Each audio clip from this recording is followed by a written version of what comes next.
তোমরা কি আমাদেরকে নাচ গান শিখিয়ে দিতে পারবে?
স্বরূপশ্বরী পর্বতনন্দিনী নাভি গান্ধারী রাজা আমরা স্বর্গরূপশ্বরীও নই, পর্বতনন্দিনীও নই, আর বিদ্যাধারীও নই। আমরা হলাম এই নর্তকী, তাই নগরে নগরে নিত্য গান করিয়া থাকি, নগরে নগরে নিত্য গান করিয়া থাকি। আচ্ছা বেশ, তোমরা যদি নর্তকী হয়ে থাকো, তোমরা যদি নগরে নগরে নিত্য গান করিয়া থাকো, তাহলে বলে কি সুন্দরী, তোমরা কি আমাদেরকে নাচ গান শিখিয়ে দিতে পারবে? হায় হায় রাজা, নিশ্চয়ই পারবো, কেন পারবো না? আমরা যেভাবে নৃত্য গান করছি সেভাবে তোমরা নৃত্য গান করো, অবশ্যই আমাদের কাছ থেকে তোমরা নৃত্য গান শিখতে পারবে।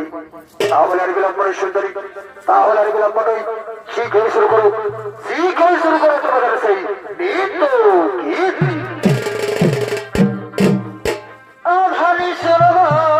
বলবো এ ধানি বলবো, শুনছি গো, এই দেখলে তো কেমন আমার ললকে বাপলো। আর যখন তখন এই দাদি ধরি ওই কোলে এই কলকে জলটা ভালো উঠে গো। আর যখন তখন এই দাদি ধরি ওই কোলে এই কলকে কেন গো, এই হারি শুনো বলবো, ধারি বলবো কি হইল গো, দেখলে তো কেমন আমার ললকে।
তাই বলি কি সুন্দরী, তাই বলি কি তোমাদের নৃত্য গান দেখে, তোমাদের এই রূপ যৌবন দেখে মন প্রাণ হরেছে মোদের।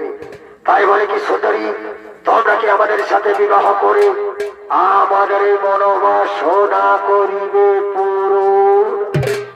হায় হায় রাজা, নিশ্চয়ই আমরা তোমাদের সাথে বিবাহ করে আমরা তোমাদের মনোবাসনা করিব পূরণ।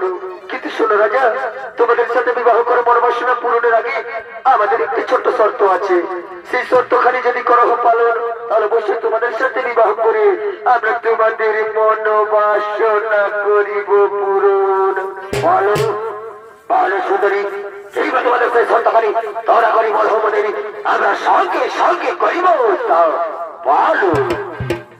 শোনো শোনো রাজা, তোমরা যদি আমাদের সাথে বিবাহ করে মনোবাসনা পূরণ করতে চাও, তাহলে আমাদের শর্ত হলো, যাও রাজা, সে বৈকুণ্ঠপুর মাঝারি অনন্ত শয্যায় বসে আছি লক্ষ্মী নারায়ণ সর্বের সমস্ত দেবতা গুণ, তাদেরকে যদি পরাজিত করে ফিরে আসতে পারো, তাহলে অবশ্যই আমরা তোমাদের সাথে বিবাহ করি, তোমাদের মনোবাসনা করিব পূরণ।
এখন আর বিলম্ব নাই, এবারে যেমন এখন আমরা করে যাবো, বল করবে আক্রমণ, সর্বল করবে আক্রমণ, সর্বল করবে